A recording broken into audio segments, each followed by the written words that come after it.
on, everybody? Thank you so much for coming back to another video. In today's video, we're going to be talking about Gremlins 2, The New Batch. Before we get too far into this video, I just want to ask you guys, if you do enjoy this video, make sure you guys hit that like button and subscribe for more videos. So Gremlins 2, The New Batch, I really enjoy this film. I think it's a lot of fun. I think it doubles down on a lot of the silliness and wackiness of the first film. There's a lot of people who don't like this film because it leans more to being a bit of a family comedy film rather than a horror comedy that the first film was trying to be. If you didn't see my review for the first one, I love the first Gremlins. It's just one of my favorite films growing up. It's just an awesome movie to still put on. There's a retro classic feel to it, and so much about the practical work of how they brought the Gremlins to life and the Mogwai to life is just something I love so much about that first film. So I think the first film is easily a better film on an overall level. However, I think this movie has some of my favorite Gremlin and Mogwai moments compared to the first film, and I think that they were able to really double down on some of the lore behind the Mogwai and these monsters all together. So this film once again stars Zach Galligan and Phoebe Cates as their main stars, and also stars people like John Glover and Christopher Lee, who I just love seeing in this movie. And yeah, I think this movie's a lot of fun. Like I mentioned, I feel like it does a really good job of doubling down on the lore for the Mogwai and the Gremlins in this film, and I've always had a really good time with it.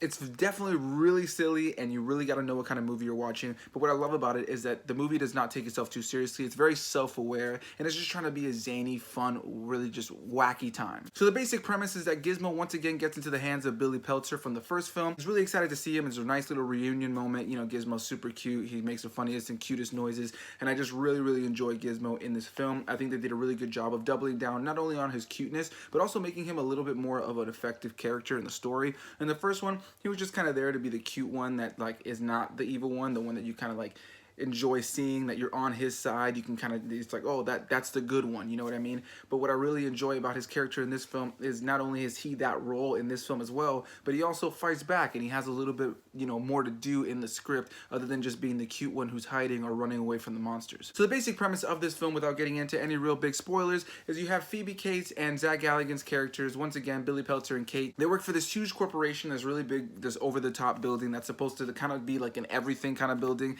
They do TV shows, they do news, they do cooking shows, they do all kinds of random things at this station, at this overall just big corporation. Kind of a mishmash of a bunch of different companies and a bunch of different things, but essentially they're overall an entertainment company. And I really enjoyed the setting of this film. I think it makes for a very like unique and fun installment to this film. It makes it very different from the first one, and I really always enjoyed that. So not long after Billy and Gizmo being reunited, Billy pretty much tells them, hey, listen, I'm out here at work, I have things to do, I need you to hide in one of the drawers here at my desk and I'll come back for you. He ends up sending Kate to go pick up Gizmo, and she's kind of reluctant at first. You know, she kind of remembers everything that happened in the first film and thinks, why is this creature back once again? But she thinks, okay, Gizmo's the cute one, he's fun, I'm gonna go pick him up. For the sake of the story, Gizmo does not listen to Billy and ends up coming out of the desk, and in doing so he ends up getting wet. And if you remember anything about Gizmo and just the overall world of Gremlins and what happens when a Mogwai gets wet, they multiply, and there ends up being a bunch more Mogwai everywhere, and in this time around they all have different personalities. And that's something I really enjoy about this film compared to the first one, is that in the first one,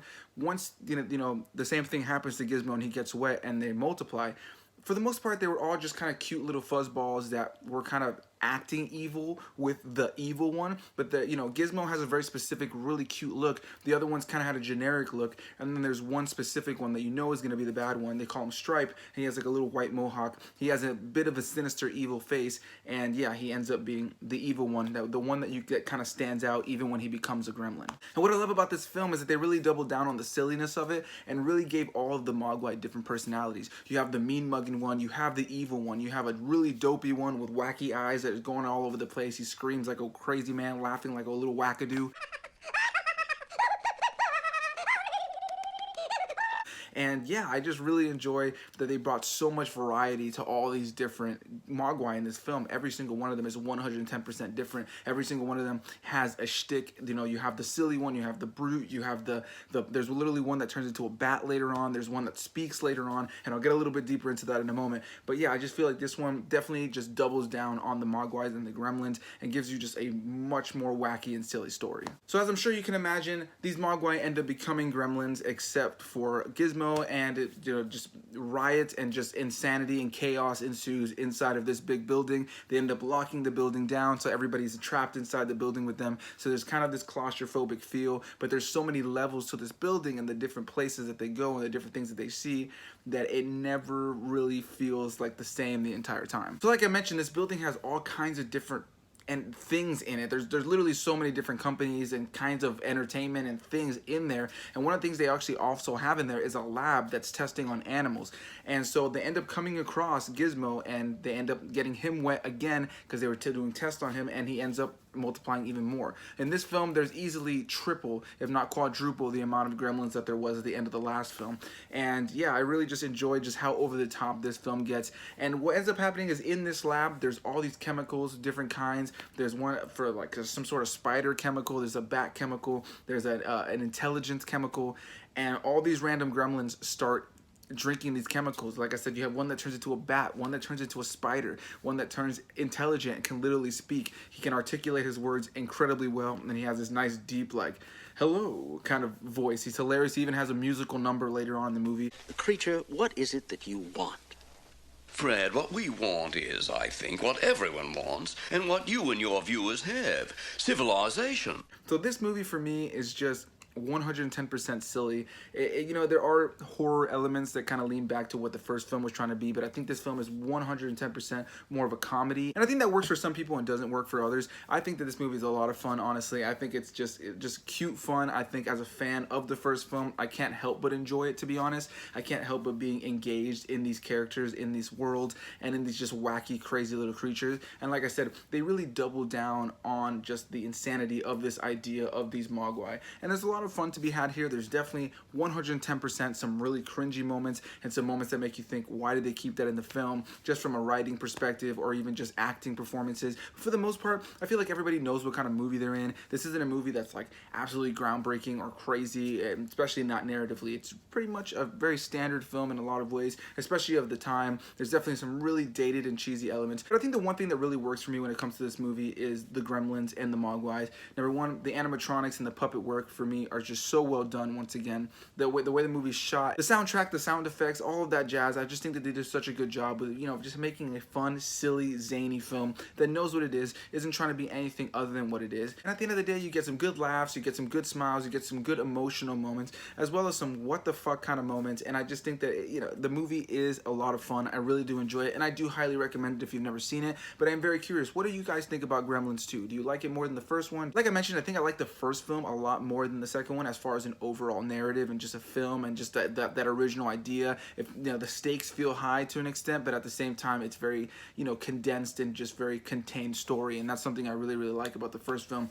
Whereas the second film is a little bit more all over the place. You have a bunch of new characters that really don't matter, you don't really care about, but it's really just about them kind of just being this over-the-top zany film. And I really love Gizmo in this film and just what they were able to do with him, and it just so many iconic little cute moments with Gizmo in this film, as well as just some of the other Gremlins and Mogwai. Like I said, the fact that they gave them all personalities, it just feels like a Saturday morning cartoon from back in the day, and I just always really enjoyed this film.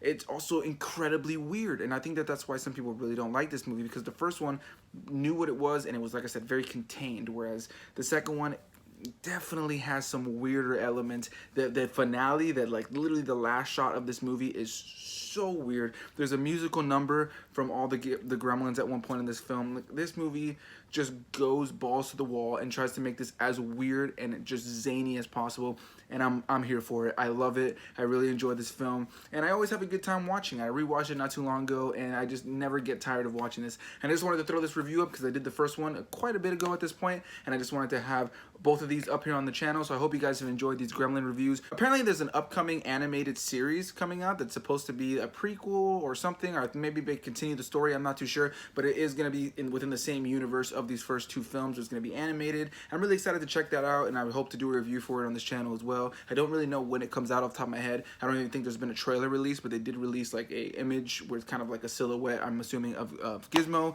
And yeah, I think this is a fun, silly movie that if you've never seen it before, I do recommend. I think you'll definitely get some what the F kind of reactions, but also some just genuine good time. It's not trying to be anything too over the top or serious, and I think that it's a very silly movie of its time. There's plenty about it that's dated. There's plenty about it that doesn't hold up. There's a lot of the performances and certain dialogue that just is cringy at best, but yeah, a lot about it does work for me. But yeah, I think the special effects on the Mogwai and the Gremlins really make this film, and I think they just go for it and just making it the weirdest, zaniest film they can make it. So that's gonna be my review, guys. Let me know down below, do you like this movie? Do you not like this movie? Which one do you like more? All that jazz, and I will see all of you guys in the next video.